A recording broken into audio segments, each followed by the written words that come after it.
Možno sa práve teraz usmievaš, ale vo vnútri kričíš. Vieš, čo je najhoršie na chorobe? Nie bolesť, nie lieky, nie nemocnica. Je to ticho, keď ťa nik nepočuje.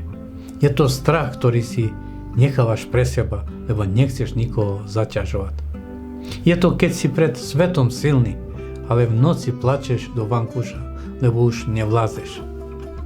Choroba nie je len o tele, je aj o duši. A duša kričí, keď telo trpí.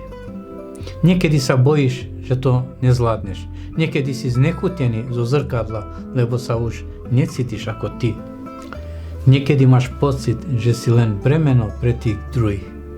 A niekedy si úplne sám, v izbe, kde ticho hučí hlasnejšie než bolesť.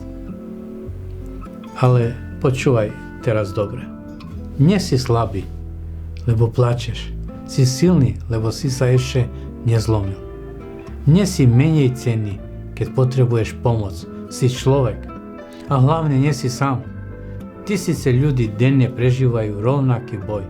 Hoci to nevidíš, sú s tebou v bolesti, v slzách, tichu. Táto bolesť ťa nezničí. Ona ťa premôže len ak jej dovolíš. Postav sa jej, aj keď si na kolenách. Zdvihni hlavu, aj keď ti oči tečú. Lebo život nekončí tam, kde začína tma.